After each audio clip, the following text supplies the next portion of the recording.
Bonjour bien-aimé, j'espère que ça va. C'est un privilège pour moi d'être à nouveau là parce qu'on se retrouve, ça fait un bon moment. Et notre Père a permis que je sois à nouveau là, à te partager les vérités de la parole. Et quand je parle de vérité de la parole, c'est un abus de langage parce qu'en principe, il n'y a qu'une seule vérité. Et cette vérité, c'est une personne, c'est la personne de Jésus. Donc je suis plutôt content d'être à nouveau là parce que c'est pour moi une opportunité renouvelée de partager avec toi. Et certainement, c'est ce qu'on fera tout au long de cette vidéo. Et nous revenons avec une alliance qui exclut tout mérite, partie 5. Nous avons fait un bon chemin jusqu'ici. Partie 1, partie 2, partie 3, partie 4 et maintenant partie 5. C'est pourquoi si tu tombes sur cette vidéo, j'aimerais t'informer que il serait bon pour que tu puisses avoir une meilleure compréhension d'aller regarder les précédentes vidéos sur la même thématique, savoir une alliance qui exclut au mérite, partie 1, partie 2, partie 3 et partie 4. Et aujourd'hui, nous allons nous balader un peu dans le cas de la relation entre Dieu et les convertis sous la nouvelle alliance, ou du moins la relation entre Dieu et le croyant converti, parce que à l'époque, les croyants étaient tout simplement croyants, mais sous la nouvelle alliance, le croyant est converti. C'est le croyant converti qui est enfant de Dieu. Dans l'ancienne alliance, parce que être juste croyant, bien aimé, c'est une chose, mais être croyant converti, c'en est une autre. Un croyant converti, c'est en quelque sorte un croyant né de nouveau. Parce que d'une certaine manière, tout le monde est croyant. Tout le monde croit bien à quelque chose. Et beaucoup de personnes croient en Jésus. Beaucoup de personnes croient que tout ce que Jésus a fait là, beaucoup de personnes croient en fait en Jésus. Mais euh, beaucoup de ces personnes ne sont pas nées de nouveau. Donc, nous parlerons de la relation entre Dieu et le converti sous la nouvelle alliance aujourd'hui, qui est euh, plus ou moins similaire à la relation entre un homme et son épouse, entre une femme et son mari. Parce que quand je parle d'une femme et son mari, je parle d'un couple normal. Un couple normal parce qu'il y a aussi des couples vraiment où c'est pas vraiment ça. Quand je parle d'un couple normal, pas d'un couple dans lequel on se donne les coups de poing et les coups de hache, de machette, mais un couple normal. Et bon, c'est vrai que certains aussi qui sont dans les luttes, les bagarres, les judo et tout dans le couple, bon, beaucoup trouvent que c'est normal. Bon, quand je dis normal aussi, il faut comprendre, hein, c'est normal, il n'y a pas de bagarre, il n'y a pas un couple euh, où il y a la paix, plus relativement il y a la paix, de manière générale. Il n'y a pas tout le temps la guerre, les cris, les problèmes, vraiment les conflits, il n'y en a pas, ça ne règne pas dans ce couple, en fait, le couple que nous allons prendre, ok, le couple modèle de ce jour. Parce que la relation entre Christ et le converti n'est pas censée être une relation conflictuelle. Au contraire, c'est censé être une relation de paix parce que autrefois, nous étions dans une relation conflictuelle parce que nous n'étions pas nés de nouveau, nous n'étions pas en Christ. Selon que la parole de Dieu le dit, si lorsque nous étions encore ennemis, Christ est mort pour nous. Donc, nous avons été une fois ennemis, nous qui aujourd'hui sommes convertis, autrefois nous avons été ennemis de Dieu. Donc, notre relation avec Dieu est une relation conflictuelle, est une relation d'inimitié. Par contre, aujourd'hui, parce que nous avons accepté Christ et parce que nous sommes nés de nouveau, cette relation est devenue une relation amicale, une relation d'amis, et une relation d'époux et d'épouse. Vous allez vous rendre compte que à maintes reprises dans la Bible, quand on parle de nous n'allons pas lire spécifiquement un texte, mais nous allons juste citer un texte ainsi et nous allons paraphraser. Eh bien, vous allez vous rendre compte qu'à maintes reprises dans la Bible, à l'occurrence Pierre, je pense dans 1 Pierre chapitre 2, Pierre passe beaucoup de temps à Marie, aimez vos femmes comme Christ a aimé l'Église, femmes, et soumettez-vous à vos maris. Vous allez vous rendre compte qu'à chaque fois qu'une exhortation est donnée aux époux, dans la parole, surtout dans le Nouveau Testament, eh bien, il y a un rapprochement entre cet époux-là et Jésus. Donc, chaque fois que le conseil est donné aux femmes vis-à-vis de leur époux, eh bien, il y a un rapprochement qui est fait entre cet époux et Jésus. Et chaque fois que le conseil est donné à l'époux pour la femme et à l'époux pour son épouse, il y a un rapprochement qui est fait entre cette épouse-là et l'Église. Et l'Église, corps de Christ, c'est l'ensemble des convertis. Donc, toi qui regardes cette vidéo, si tu es né de nouveau, bien, tu es l'Église de Christ, comme moi également. Donc, nous sommes l'épouse de Jésus-Christ. Et donc, à chaque fois que vous allez voir, on parle de Christ ou de Dieu et les convertis, eh bien, c'est comme si on parlait d'un époux et de son épouse. Et également, vous allez dans la parole de Dieu, la parole de la Nouvelle Alliance, vous le verrez, quand tu vas dans l'Apocalypse, on te parle de l'époux qui arrive. Donc, nous sommes l'Église et représente l'épouse, et Christ représente l'époux, ou Dieu si tu veux. Je ne veux pas parler ici de Dieu qui est Jésus, ou Jésus qui n'est pas Dieu et tout, mais sache que Dieu est l'époux, ou Jésus est l'époux, et l'Église représente l'épouse. Alors maintenant, et si on partait donc dans un couple normal, dans un foyer normal, pour essayer de décrypter et étudier ensemble afin de comprendre comment est-ce que la relation entre Dieu et le converti sous la seconde alliance est censée se tenir. Comment est-ce que cette relation est censée être? Parce que lorsqu'on va dans un couple aujourd'hui, un couple normal, l'une des premières choses qui est normale, parce qu'il faut que je fasse cette précision, l'une des premières choses normales qu'on remarquera, c'est que l'épouse vis-à-vis de son époux n'est pas en mode mérite. Ça veut dire n'est pas dans une posture de mérite par rapport à son époux. Ça veut dire quoi? Ça veut dire que un homme normal ne va pas exiger à son épouse un ensemble de choses pour pouvoir soit lui donner l'argent de la ration, soit lui donner l'argent de poche, soit lui donner l'argent pour ses courses et ses shopping. Alors, un homme normal ne va pas exiger à son épouse un ensemble de conditions à remplir. Par exemple, je prends un exemple. Il ne va pas, par exemple, dire à son épouse, « Ah, si tu ne cuisines pas bien, je ne vais pas. Si tu ne laves pas le sol, je ne te donne pas. Si tu ne fais pas ci, je ne te donne pas. Si tu ne fais pas ça, je ne te donne pas. L'argent pour les courses, pour ton shopping. Si tu ne fais pas cela, si tu ne fais pas cela. Si tu ne laves pas le sol avant de sortir. Si tu ne te lèves pas le matin, si tu ne dresses pas le lit, eh bien, tu n'auras jamais l'argent qui vient de mes poches. » Un homme normal ne va pas faire ça. Je sais que beaucoup de hommes aujourd'hui, quand ils m'écoutent, ils disent que non, mais comment il peut dire ça? La femme, normalement, doit faire ces choses. Ce ne sont pas ces choses qui devraient amener l'homme à accorder de l'attention à son épouse, à donner de l'argent de poche à son épouse. Non. Dès lors que tu prends cette femme pour femme, tu es responsable d'elle. Ouais. Dès lors que tu la prends pour épouse, tu es responsable d'elle. Qu'elle fasse ou qu'elle ne fasse pas. C'est même l'une des causes des problèmes dans le foyer. Parce que l'autre ne fait pas, moi aussi je ne fais pas. Parce que l'autre ne fait pas ce que la parole de Dieu lui demande de faire vis-à-vis de moi.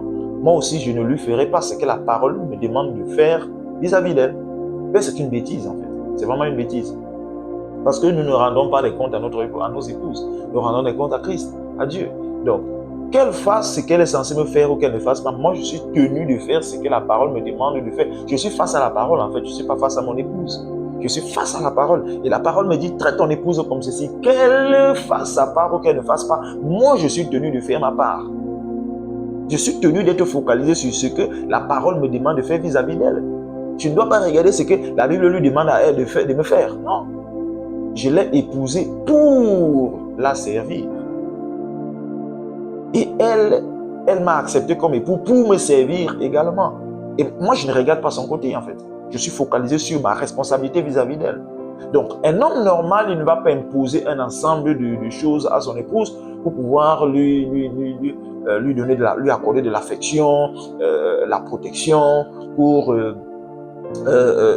l'aimer, la cajoler, pour la flatter, pour la soutenir, pour lui donner, pour lui partager ses finances. Non. En temps normal, un homme ne devrait pas le faire. Un homme devrait soutenir son épouse, donner de l'affection à son épouse, soutenir financièrement son épouse, accompagner son épouse émotionnellement, réconforter son épouse parce que c'est son épouse et parce qu'il se sent responsable d'elle. En temps normal. Vous voyez, en temps normal, il devrait en être ainsi. Il devrait en être ainsi. C'est pourquoi, voyez-vous, qu'est-ce qu'on dit? On dit, Marie, aimez vos femmes comme Christ a aimé l'Église au point de se donner pour elle. Aimez vos femmes comme Christ a aimé l'Église. Regarde comment Jésus-Christ aime l'Église.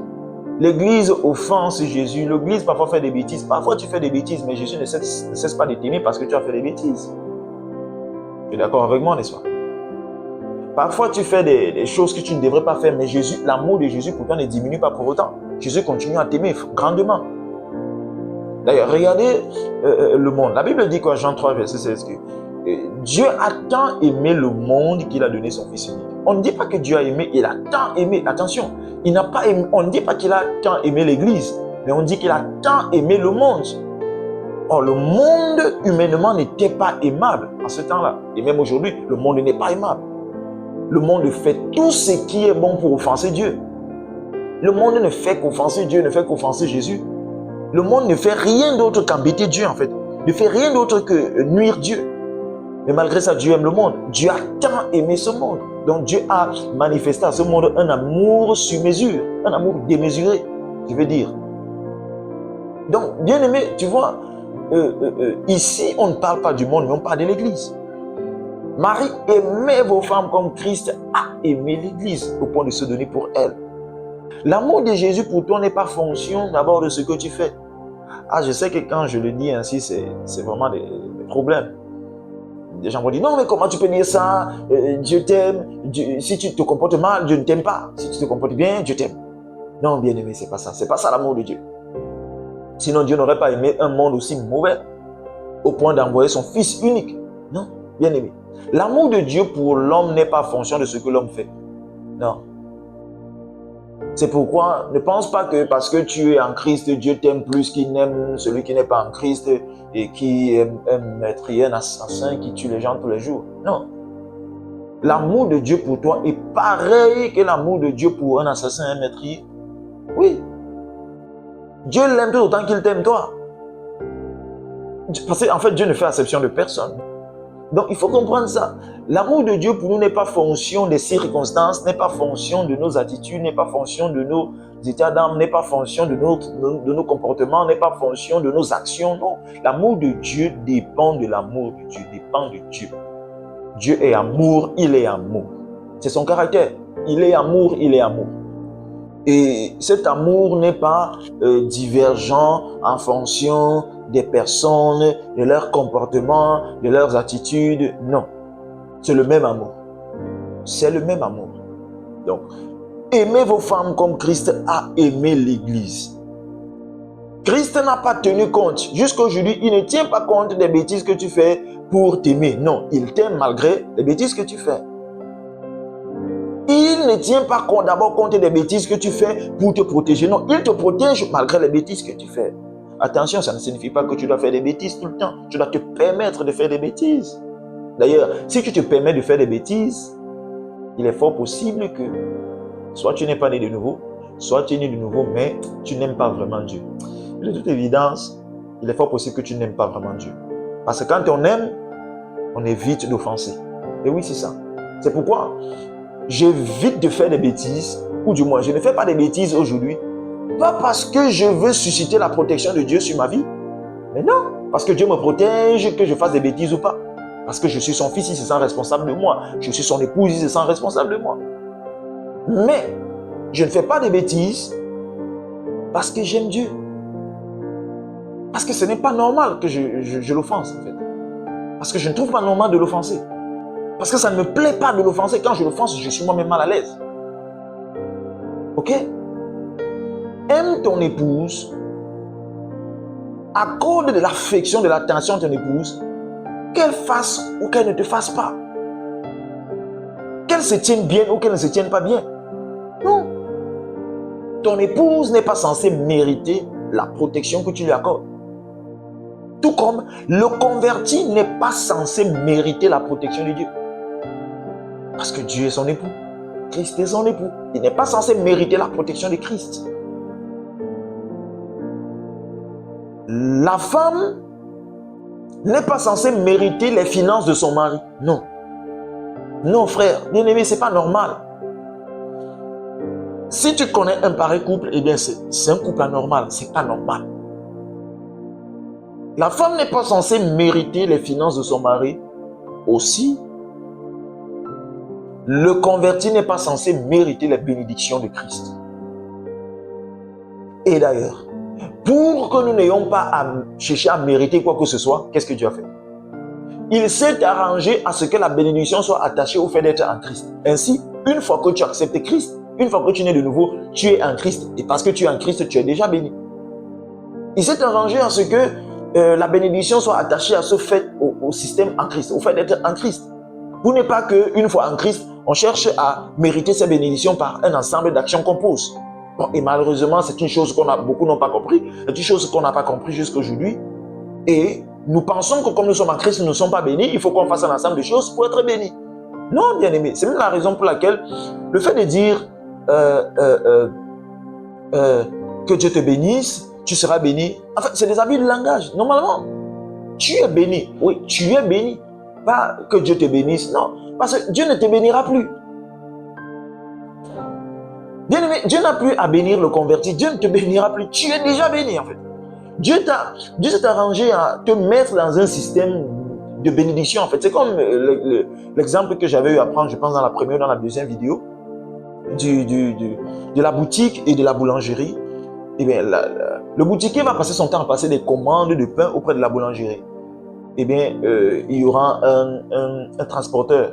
Et il peut avoir des intempéries, des obstacles en chemin, et il peut avoir des retards dans la livraison de pain. Et du coup, à un moment donné, le boulanger va dire vraiment, j'en ai marre de toute cette transaction, cette tracasserie. Alors, qu'est-ce qu'on fait? Eh bien, tu vas déplacer ta boutique et on va ouvrir ici, dans ma boulangerie, un compartiment qui sera ta boutique. Ainsi, il n'y aura plus ces frais de livraison, ces frais de transport, les tracasseries, les différents obstacles en chemin. Tu es désormais où le pain est fabriqué. C'est la même chose, frère. C'est la même chose. Dieu nous a pris, parce que nous sommes en Christ, Dieu nous a pris, il nous a amenés où nos bénédictions sont. Donc nous sommes déjà où nos bénédictions sont. Nous ne serons pas quand nous ferons un ensemble de choses. Nous n'allons pas être bénis quand nous ferons un ensemble de choses. Nous sommes déjà bénis. Nous sommes bénis de toutes sortes de bénédictions spirituelles dans les lieux célestes en Christ. En Christ. Donc nous sommes bénis parce que nous sommes en Christ. Pas parce que nous faisons un ensemble de choses ou que nous ferons un ensemble de choses. Non. Comme on a l'habitude de dire, si tu ne fais pas, Dieu ne te bénira pas. Si tu ne donnes pas, Dieu ne te bénira pas également. Si Dieu ne te donne... Non, non, non, bien aimé, non. En Christ, la bénédiction n'est pas conditionnée par nos actions. La bénédiction n'est pas conditionnée par ce que nous faisons. La bénédiction dépend uniquement du fait qu'on soit en Christ, c'est tout. C'est tout. Christ est un mari exemplaire. C'est un époux exemplaire.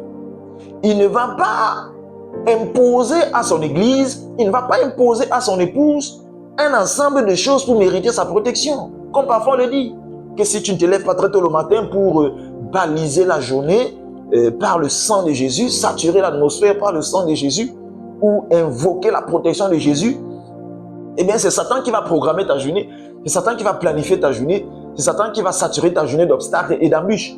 Non mais on ne peut pas soutenir ça. On ne peut pas enseigner ça. On ne peut pas soutenir ça, bien-aimé.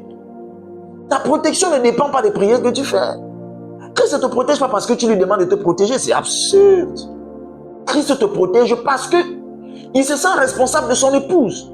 Il ne va pas demander à son épouse de mériter sa protection. Mais non, c'est aberrant. Il ne l'a pas épousée pour qu'elle achète sa protection auprès de lui. Non. Je n'ai pas épousé ma femme pour qu'elle achète sa protection, pour qu'elle me prouve qu'elle mérite ma protection. Non. En l'épousant, je m'engageais à être responsable vis-à-vis d'un ensemble de choses. Voire même de presque tout. Je m'engageais à être responsable d'elle. Pareillement, Christ, en nous épousant, s'engageait à être responsable vis-à-vis de nous. Arrête de lutter pour chercher à mériter la protection de Jésus, pour chercher à mériter les faveurs de Jésus, pour chercher à mériter les bénédictions de Jésus parce que, soi-disant, peut-être parce que tu jeûnes bien ou parce que tu jeûnes trop, alors tu penses que comme tu jeûnes trop, Dieu te bénira aussi plus que les autres. Ah bon? Non, mais tu te plantes. Oh là là.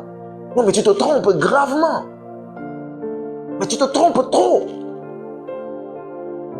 Christ ne te bénit pas parce que tu jeûnes. Tu es déjà béni. Parce que tu as accepté Christ, eh bien, Il t'a mis en lui et en lui tu es béni. Avant même que tu n'apprennes ce qu'on appelle le jeûne, avant même que tu ne sois enseigné sur le jeûne, avant même que tu ne sois enseigné sur la prière, Christ t'avait déjà béni seulement parce que tu es en lui. Tu ne comprends pas, frère?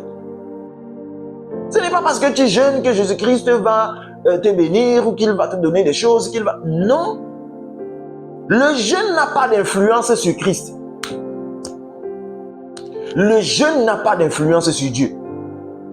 Le jeûne ne corrompt pas Dieu. Le jeûne ne prouve rien à Dieu vis-à-vis de toi. Donc, le jeûne n'a pas d'influence sur Dieu. Le jeûne n'a d'influence que sur toi. L'influence du jeûne, c'est à ton niveau et non au niveau de Dieu. Parce que tu jeûnes ou que tu ne jeûnes pas, Dieu te protège. Parce que tu es son épouse. Que tu jeûnes ou que tu ne jeûnes pas, que tu pries ou que tu ne pries pas, tu es déjà béni. Parce que tu es l'épouse de Christ. Ok?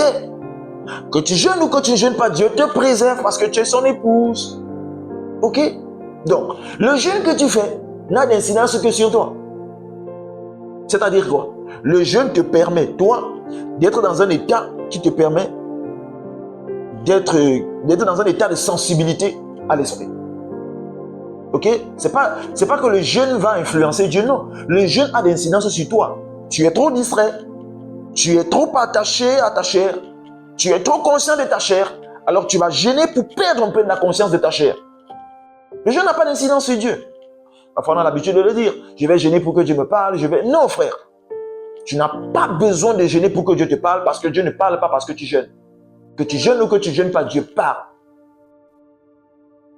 Ton jeûne n'emmène pas Dieu à te parler. Non, Dieu te parle que tu jeûnes ou que tu ne jeûnes pas. Dis plutôt que je vais jeûner pour pouvoir écouter Dieu. Voilà. Parce que le jeûne ne pousse pas Dieu à te parler, mais le jeûne te permet, toi, d'être dans un état qui te permet d'écouter Dieu. Il ne faut pas confondre les choses. Bien aimé, Dieu nous a tout donné gratuitement. Il ne va pas venir aujourd'hui maintenant conditionner ce qu'il nous a déjà donné par un ensemble d'actions qu'on doit poser. Non. C'est pourquoi on parle de l'œuvre achevée. Il a tout fait ce qu'il avait à faire vis-à-vis de nous et il est allé s'asseoir. Il a tout fait ce qu'il avait à faire vis-à-vis de nous. Il nous a bénis, il a mis sur pied un système de protection, c'est automatique. Un système de protection, automatiquement, tu es protégé. Ce système de protection-là est en Christ. Donc, en Christ, l'expression en Christ, c'est comme un royaume, c'est comme un monde dans lequel il y a un ensemble de systèmes. Système de bénédiction, système de protection, système de préservation. C'est un monde fait d'un ensemble de systèmes. Et du coup, quand tu es dans ce monde, ces différents systèmes-là sont ton partage. Le système de protection, c'est ton partage. Le système de bénédiction, c'est ton partage. C'est comme tu es transporté d'un monde pour un autre monde. C'est comme tu es transporté d'un pays pour un autre pays. C'est la même chose. C'est pourquoi nous avons été transportés d'un royaume pour un autre royaume. Le royaume de Dieu, c'est ça, être en Christ. Et c'est un royaume qui est structuré, c'est un royaume dans lequel les choses sont préconfigurées. La bénédiction est préconfigurée, il y a un système de bénédiction, il y a un système de protection, il y a un système d'approvisionnement, il y a un système de... Donc du coup, il y a tout un ensemble de systèmes en fait dans ce royaume. Et une fois que tu entres dans ce royaume, tout cet ensemble de systèmes-là est ton partage. Donc, c'est pas que tu vas maintenant venir faire des choses, tu vas parce que tu te comportes bien, alors là, Dieu va te bénir. Non. Non, non, non, non, non, non, non, non, non, non. Parce que tu es en Christ, Dieu te bénit. Parce que tu es en Christ, Dieu te protège. Parce que tu es en Christ, Dieu te garde. Parce que tu es en Christ, les portes sont ouvertes. C'est pas maintenant que c'est quand tu vas jeûner ou que les portes vont s'ouvrir. Non, bien aimé. En Christ, toutes les portes sont ouvertes. C'est un système, le système des portes ouvertes. Alléluia. Le système des portes ouvertes. Le système du ciel ouvert. Le fait d'être en Christ, c'est être dans un monde dans lequel il y a un système des portes ouvertes. C'est être dans un monde dans lequel il y a un système du ciel ouvert. Du coup, ce ne sont pas tes nuits de prière qui vont ouvrir le ciel. Non, bien-aimé. Le ciel est ouvert en Christ. Précision. Le ciel est ouvert en Christ. Les portes sont ouvertes en Christ. Ainsi, Dieu s'est rendu la tâche facile Il s'est rendu la tâche facile. Il a ouvert le ciel. Il a établi des bénédictions. Il a tout fait de positif. Il a tout fait ce qui est bien que nous connaissons. Et il a pris tout ça. Il a mis dans un monde. Ce monde-là, c'est en Christ. Ainsi, il n'aurait plus besoin de chercher à bénir chaque individu spécifiquement, de chercher chaque individu et de bénir chacun à son niveau. Non. Il a déjà établi un monde dans lequel il y a tout genre de systèmes de bénédiction, de protection, de préservation. Maintenant, qu'est-ce qu'il fait? Il te prend toi, il te fait entrer dans ce monde. Et il prend également la sœur telle, il fait entrer dans ce monde. Il prend le frère tel, il fait entrer dans ce monde. Ainsi, parce que nous sommes tous dans ce monde, nous avons tous accès à ces différents systèmes. Ainsi, Dieu ne se donnera plus la peine de chercher à bénir chacun individuellement, chercher à protéger chacun individuellement. Non, nous sommes déjà dans un monde dans lequel est préconfiguré un ensemble de systèmes et nous bénéficions tous à ce système au même titre. Alléluia.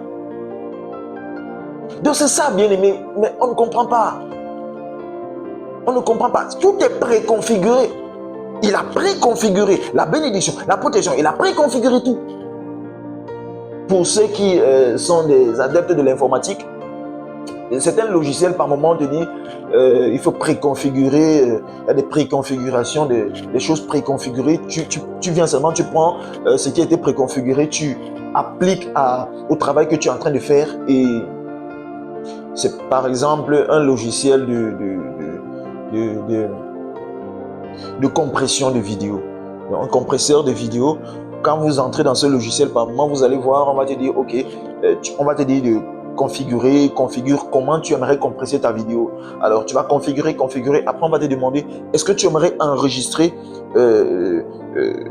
cette configuration-là? Est-ce que tu aimerais l'enregistrer de manière à ce que ça devienne une préconfiguration? Comme ça, chaque fois que tu voudras configurer une vidéo, tu vas seulement aller dans cette préconfiguration-là, tu prends et tu viens coller sur ta vidéo. Et ça fait le même travail que la vidéo précédente lorsque tu configurais. Donc voilà c'est un peu de ça que je parle. Donc c'est un royaume dans lequel tout est déjà préconfiguré en fait. C'est pourquoi c'est un jeu de royaume. Il nous déporte d'un royaume pour un autre royaume. C'est un jeu de royaume. Il ne nous a pas laissés dans le monde. Christ aurait bien pu nous laisser dans le monde. Mais le fait c'est que si Christ nous laissait dans le monde, alors il devait avoir beaucoup trop de travail. Ça veut dire quoi? Il devait s'arranger à chercher à bénir chaque converti individuellement et à protéger chaque converti individuellement et ça allait être pénible. Alors qu'est-ce qu'il fait? Il a mis sur pied un monde et il a préconfiguré un ensemble de choses dans ce monde. Et maintenant qu'est-ce qu'il nous fait? Il nous prend nous et il nous amène dans ce royaume-là ou dans ce monde-là où tout est préconfiguré. Ainsi, il fait d'une pierre plusieurs coups. Une fois que nous sommes dans ce royaume, eh bien, nous bénéficions tous de tout ce qui a été préconfiguré dans ce royaume au même titre. C'est moins de travail pour lui. Donc, c'est un peu ça. Donc, un époux normal, il ne va pas demander à son épouse de chercher à faire un ensemble de choses pour mériter sa protection, pour mériter son amour, pour mériter son attention. Non. Et de l'autre côté, normalement, une épouse, elle travaille, c'est-à-dire elle fait à manger, elle dresse le lit, elle respecte son mari, pas pour que son mari prenne soin d'elle, pas pour que son mari la respecte en retour, pas pour que son mari la protège en retour. Non, en temps normal, une épouse devrait faire tout cela à son époux, parce que c'est normal pour une épouse de faire cela à son époux. Je le disais au début, tu es censé obéir à Christ, pas pour que Christ te bénisse, parce que Christ, lui, se sent à son niveau, se sent responsable de toi. Chacun se sent responsable de l'autre à son niveau. Christ, lui, se sent responsable de toi, que tu fasses ou que tu ne fasses pas. Et toi également à ton niveau, tu es censé obéir à Christ, pas pour que Christ te bénisse, non. Mais parce que c'est normal d'obéir à ton époux. Tu es censé aimer Christ, parce que c'est normal d'aimer son époux. On ne devrait pas être derrière toi. C'est pourquoi ces enseignements, selon quoi, oh, il faut aimer Jésus, aime Jésus, il faut aimer Dieu, il faut aimer Dieu. Tu fais comment pour aimer Dieu? Tu fais comment? Tu fais ça comment? Non. Si tu as accepté Jésus-Christ, ça suppose que tu l'aimes. Ça suppose qu'il y a de l'amour pour lui dans ton cœur. C'est pourquoi dans la nouvelle alliance, tout est une question d'amour. Ce n'est pas une affaire de forcing. Il faut que non. Si tu aimes Christ, naturellement tu vas lui obéir. Si tu aimes Christ, naturellement tu vas veiller à bien te tenir. Si tu aimes Christ, eh bien tu vas trouver du plaisir à méditer sa parole. On n'a pas à être derrière toi pour ça. On n'a pas à être derrière une femme. Fais ceci à ton mari, fais ceci à ton mari. Non, si tu aimes ton mari, tu le lui feras. Ok? Donc c'est tellement de choses bien aimées. C'est pourquoi de temps en temps, il faut rappeler aux gens l'amour qu'ils ont pour Christ. Est-ce que tu aimes Christ? Est-ce que tu aimes Christ, frère? Alors vraiment, si tu aimes Christ, toi qui regardes cette vidéo, eh bien tu es conscient qu'on ne devrait pas te demander de méditer la parole. On ne devrait pas te le demander. Si tu aimes Christ, on ne devrait pas te demander de lui obéir.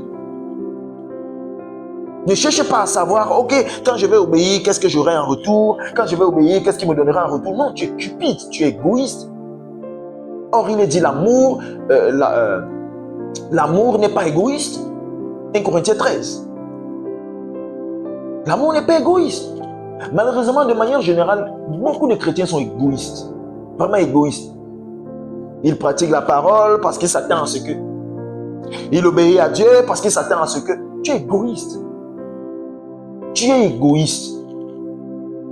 Parce que de toute évidence, la protection que tu espères avoir par ton obéissance de la parole, Christ te la donne. Que tu obéisses ou pas, parce qu'il se sent responsable de toi. Il te la donne, il t'accorde cette protection. Donc, on n'a plus besoin d'obéir à Christ pour qu'il nous protège. On n'a plus besoin d'obéir à Christ pour qu'il nous donne quoi que ce soit. Non. Mais j'obéis à Christ parce que je l'aime. Parce que c'est mon époux. Parce que c'est normal d'obéir à son époux. Parce que c'est normal, c'est mon époux. Je dois lui obéir. Alléluia. L'une des raisons pour laquelle notre Père a institué le mariage, c'était pour amener l'homme à comprendre comment lui, Dieu, il aimerait être en relation avec l'homme. C'est l'une des raisons pour laquelle il a institué le mariage. Parce que la relation de mariage est censée permettre à l'homme de comprendre comment Dieu, lui, il veut être en relation avec l'homme. Chacun est responsable de l'autre à son niveau. On ne cherche pas à savoir qu'est-ce que l'autre va me faire si je fais ça. Non. Non. Plutôt, comment l'autre se sentira quand je ferai ça. Voilà. Il sera content que je lui obéisse, alors je lui obéis. Christ sera content que je médite sa parole, alors je médite. Pas que, qu'est-ce que Christ fera? Qu'est-ce que Christ m'apportera quand j'obéirai? Qu'est-ce que Christ m'apportera quand j'irai à l'église? Qu'est-ce que Christ me donnera comme j'obéirai, j'écouterai les enseignements? Non. Non. Comment Christ se sentira quand il me verra aller à l'église? Comment Christ se sentira quand il me voit obéir à la parole? C'est ça la question que je dois me poser. Parce que je ne fais pas pour qu'il fasse. Parce que de toute évidence, il fera que je fasse ou que je ne fasse pas. Alléluia. Et lui également à son niveau, il ne m'impose pas un ensemble de choses pour pouvoir me protéger. Non, parce qu'en tant qu'époux, il se sent responsable de m'avoir épousé. Il se sent responsable de son épouse. Alléluia. C'est pourquoi, bien aimé, parfois nous voyons ça dans les foyers, mais ce n'est pas normal. Je ne prétends pas être un bon époux, être le meilleur époux qui soit et tout. Mais vraiment, c'est une chose qu'on voit souvent dans les couples et qui n'est pas normale. Et bon, disons aussi que c'est par ignorance. Oui, disons vraiment que c'est par ignorance. Et aussi, vraiment, il y a vraiment un problème d'amour. Je pense qu'il y a vraiment un problème d'amour également. Parfois, nous voyons, l'homme a offensé son épouse. Un homme s'est mal comporté vis-à-vis de son épouse. Et il va très vite chercher à demander pardon à son épouse. Mais le plus souvent, on se rend compte que beaucoup sont poussés à aller demander pardon à l'épouse parce qu'il a peur que son épouse commence à lui refuser son corps. Parce qu'il a peur que son épouse arrête de cuisiner. Parce qu'il a peur que son épouse le fasse également. Parce qu'il a peur que son épouse, si peut-être il a trompé son épouse, il va chercher à demander pardon à son épouse parce qu'il a peur que son épouse également le trompe. Il va demander pardon à son épouse parce qu'il a peur que son épouse arrête de faire à manger à la maison. Il a peur que son épouse devienne capricieuse à la maison. Il a peur que son épouse se mette à faire des bêtises à la maison. Il a peur que son épouse devienne têtue à la maison. Il a peur que son épouse arrête de lui obéir. Bien-aimé, ce n'est pas normal d'aller demander pardon à son épouse parce qu'on a peur de cet ensemble de choses. Ce n'est pas normal. Ce n'est pas normal. Ce n'est pas normal. Ce n'est pas normal. Ce n'est pas normal. Ce n'est pas normal. Ça prouve du degré d'égoïsme de cet homme. Oui. Ça prouve combien tu es égoïste, cher mari. Ça prouve combien tu es égoïste. Tu vas demander pardon à ton épouse parce que tu as peur qu'elle se jette également dehors. Tu es égoïste.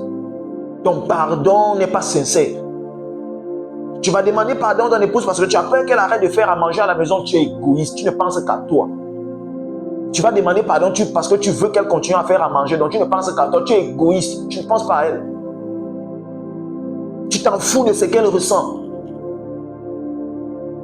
Tu t'en fous de ce que ça lui fait. Tu t'en fous. Tout ce qui t'intéresse, c'est qu'elle continue à te donner son corps. Tu es égoïste. Tu es égoïste. En temps normal, on va demander pardon à l'autre parce qu'on a mal de l'avoir offensé. Parce qu'on a mal de l'avoir offensé. Pas parce qu'on a peur d'eux. Pas parce qu'on a peur d'eux. Pas parce qu'on a peur d'eux. Non, mais parce qu'on a mal de l'avoir offensé. Il en est de même dans la relation avec Christ. On ne va pas demander pardon à Jésus-Christ parce qu'on a peur que Jésus-Christ ferme les portes. Bien aimé, c'est de l'égoïsme. C'est de l'égoïsme. Et oui, malheureusement, c'est ça aujourd'hui. Et attention, moi, j'ai été dans ça. Hein. Quand j'offensais Dieu, je me sentais tellement mal parce que j'avais peur. Voyez-vous, j'avais peur que cette offense n'amène Dieu à fermer la vanne des bénédictions. J'avais peur que cette offense n'amène Dieu à m'abandonner entre les mains de Satan. Et que maintenant Satan va me malmener. J'avais peur que Dieu ne détourne le regard de moi. J'avais peur que l'amour de Dieu pour moi ne diminue. J'avais peur que Dieu arrête de faire un ensemble de choses qu'il me faisait. J'avais peur que Dieu ne commence à faire des choses qu'il ne me faisait pas. Ça veut dire des mauvaises choses. J'avais peur que Dieu m'abandonne à la merci du diable. J'avais peur d'un ensemble de choses. J'avais peur que tout ce que j'avais construit à cause de cette offense, que cela ne soit renversé. C'est si souvent ce qu'on entend. Oh bien-aimé, il faut rester dans la sanctification pour ne pas détruire tout ce que tu as construit jusqu'à aujourd'hui. Ah, bien-aimé. Mais sérieux, hein, vraiment, c'est problématique. Ce n'est pas ça, bien-aimé, ce n'est pas ça. Il faut éviter les péchés pour ne pas détruire tout ce que tu as construit avec Dieu jusqu'ici. Mais non! C'est la raison pour laquelle quand ce frère va pécher, ou alors quand ce frère va faire une bêtise, si tu veux, eh bien, il va s'empresser d'aller demander pardon à Dieu par peur que ce qu'il a construit jusqu'ici avec Dieu ne soit renversé. C'est égoïste. Du coup, tu ne vas pas demander pardon à Dieu parce que tu as mal d'avoir offensé Dieu, mais tu vas demander pardon à Dieu parce que tu as peur que les avantages que tu avais, que tu ne les perds. Tu es égoïste. On ne va pas demander pardon à Dieu pour ça. Parce que de toutes les façons, quand tu offenses Dieu, son amour pour toi ne diminue pas. Son amour pour toi ne diminue pas. Je sais, même si tu vas te fâcher qu'il dise ça, frère, je sais, tu vas te fâcher qu'il dise ça, il n'y a pas de problème. Mais je dis quand même, quand tu offenses Dieu, son amour pour toi ne diminue pas. Ça ne signifie pas qu'il approuve ce que tu as fait. Mais ça signifie que son amour pour toi ne diminue pas. Parce que son amour n'est pas conditionné par ce que tu fais ou ce que tu ne fais pas. Frère, ne te fâche pas. Laisse-moi, je parle. Laisse-moi, je dis. Même si tu n'es pas content, frère, je vais dire. Quand tu offenses Christ, son amour pour toi reste intact. Son amour reste intact. Son amour reste intact. Il n'est pas content, son amour reste intact. Il est attristé, mais son amour reste intact. Maintenant, toi, tu dois aller demander pardon parce que tu te sens mal de l'avoir attristé. Pas parce que tu as peur que son amour diminue, vraiment. Pas parce que tu as peur qu'il arrête de te protéger, vraiment. C'est égoïste. L'amour parfait bannit la crainte. Dans la nouvelle alliance, on fait parce qu'on aime Dieu, pas parce qu'on veut que Dieu fasse. On fait parce qu'on aime Dieu, Pas parce qu'on a peur que Dieu arrête de faire. Tu comprends ce que je dis? On fait parce qu'on aime Dieu, pas parce qu'on a peur que Dieu arrête de faire. On fait parce qu'on aime Dieu, pas parce qu'on veut que Dieu fasse également. Alléluia. J'espère que tu as compris, bien-aimé. Une femme, normalement, est censée être dans un état de non-mérite vis-à-vis de son époux. Et un époux, il est censé se sentir responsable de son épouse, que son épouse mérite ou pas. Parce que du moment où il l'a prise comme épouse, il doit se sentir responsable d'elle. Christ se sent responsable de toi. Que tu fasses ou que tu ne fasses pas, ta protection, c'est sa responsabilité. Ta provision, c'est sa responsabilité. Ta bénédiction, c'est sa responsabilité parce qu'il est ton époux. Ce n'est pas toi qui dois aller arracher ces choses par un ensemble de pratiques. Tu es en train de t'épuiser. Si tu veux faire ces choses, fais-les par amour pour Christ. Et non parce que tu aimerais qu'il fasse. Tu es en train de t'épuiser. Tu cours dans le sac. Tu t'épuises. Et c'est la raison pour laquelle beaucoup de convertis à un moment donné se retrouvent à poser cette question. Pourquoi, malgré que je fais tout ce que je fais, Dieu ne change toujours pas ma situation? C'est parce que tu as mis dans ta tête que c'est parce que tu fais ces choses que Dieu interviendra dans ta situation. Dieu n'intervient pas dans ta situation parce que tu fais un ensemble de choses. Or, Dieu intervient dans ta circonstance par ceux qui se sentent responsables de toi. Et si jusqu'à aujourd'hui, bien-aimé, tu es dans une situation dans laquelle il n'y a pas de changement, arrête de penser que c'est en jeûnant que Dieu va faire changer la situation. Non, bien-aimé. Non, Dieu n'interviendra pas parce que tu jeûnes. Arrête de croire que c'est en faisant trop, en te comportant trop bien que Dieu va... Non, comporte-toi bien parce que tu aimes Dieu. Mais ne pense pas que c'est parce que tu fais ça que Dieu va trop venir intervenir. C'est pourquoi à un certain moment donné, beaucoup de chrétiens baissent les bras, ils abandonnent. C'est-à-dire, ils se comportaient trop bien. Maintenant, le gars commence à faire des bêtises. Parce qu'il se rend compte que je me comportais bien, mais rien n'a changé. J'ai évité de coucher avec des hommes dehors, mais rien n'a changé. Ok. Lui, il recommence à coucher avec les hommes dehors. Elle recommence à coucher avec les hommes dehors. Et tu vois, ce n'est pas parce que tu évites de faire des bêtises que Dieu va intervenir dans ta situation. Non. Si jusqu'à présent, il n'y a pas eu de manifestation, rien n'a changé, ta situation est toujours, est toujours négative, ou alors n'est pas toujours favorable, eh bien aimé, donne le temps à Dieu. Sois patient. Reste dans un état de confiance, c'est-à-dire dans un état de foi. Reste dans un état de confiance à l'endroit de Dieu et patiente, bien-aimé. Dieu a deux choses qu'il suit et qu'il respecte. Dieu suit son planning et il respecte son timing. Ok? Dieu suit son planning. Dieu a un planning avec chacun d'entre nous. Il a un planning avec toi. Il sait où il va avec toi. Et il suit ce planning. Il suit ce planning. Et il a un timing qu'il respecte. Ça veut dire qu'il fait toutes choses à son temps. Au temps qu'il a prévu faire chaque. Ce que Dieu a prévu manifester dans ta vie aujourd'hui, dans ta vie demain. Frère, il ne manifestera pas ça aujourd'hui. Jeûne comme tu veux. Jeûne comme tu veux. Fracasse les portes comme tu veux. Je casse les portes. Je brise les portes. Je déchire les portes du ciel. Que le ciel s'ouvre. Ah bon? Tu vas déchirer ça des mois. Tu vas te fatiguer. Et tu finiras par comprendre, frère. Quand Christ, ton ciel est déjà ouvert. Si tu ne sens pas les manifestations des choses, des bénédictions et tout, bien-aimé, attends. L'attente dans la confiance. L'attente dans la confiance. La patience dans la confiance. Ce n'est pas pour rien que la Bible est remplie de mots persévérance et patience. C'est d'ailleurs pourquoi Dieu s'est arrangé à nous donner le Saint-Esprit et que l'un des caractères du Saint-Esprit, c'est la patience. Nous sommes censés faire preuve de patience parce que le Saint-Esprit qui est en nous est patient. Nous sommes censés faire preuve de patience parce que Dieu respecte son timing. Il ne manifeste pas les choses autant que tu veux et comme tu veux. Non. Même chose avec l'onction. Tu es déjà un. Il n'y a plus une onction que tu vas recevoir par imposition de main de quelqu'un.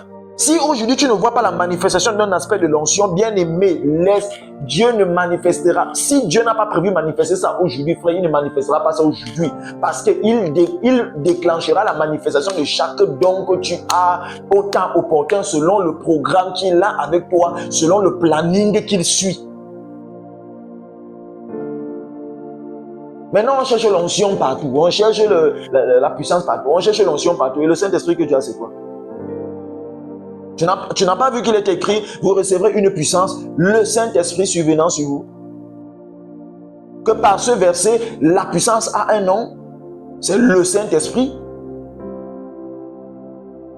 Tu n'as pas également lu là où Jean dit, petit enfant, vous n'avez pas besoin qu'on vous enseigne parce que l'onction que vous avez reçue vous enseigne toutes choses. L'onction dont il parle, c'est le Saint-Esprit. L'onction, c'est le Saint-Esprit. Tu n'as pas compris, tu comme Amazon. L'imposition de main ne donne pas l'onction. Dans la nouvelle alliance, l'imposition de main déclenche, mais ne donne pas. Ça vient déclencher ce qui est déjà en toi, mais ça ne te transfère pas. On va bien en parler parce qu'il y a un texte de la nouvelle alliance qu'on utilise aussi souvent à tort pour vouloir justifier ça. Mais le moment venu, on va en parler et tu comprendras.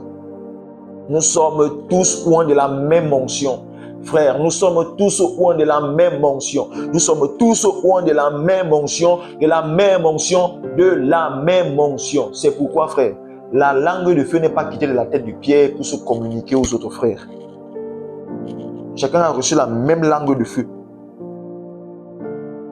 Maintenant, Dieu déclenche les dons en fonction de ce qu'il a prévu faire au travers de chacun. Mais nous avons tous la même onction, le même Saint-Esprit. Tous. Tous, nous avons tous le même Saint-Esprit. Voilà, bien-aimé. J'espère que tu as compris. Tu es en train de t'épuiser pour rien. La nouvelle alliance n'est pas une alliance d'œuvre. C'est une alliance de grâce. Une alliance qui exclut tout mérite. Notre relation avec Dieu ne repose pas sur nos œuvres, mais sur la foi.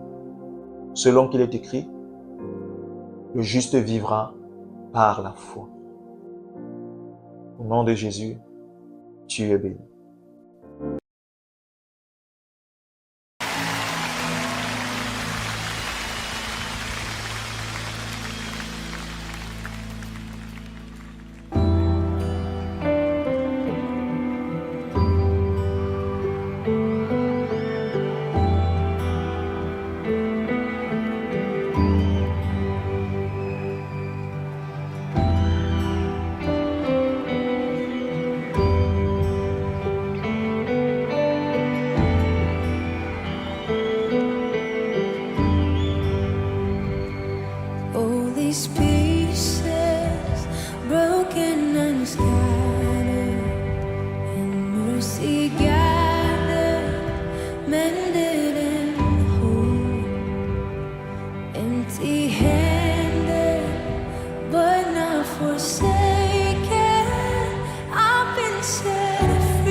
Raising up the broken to rise.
Música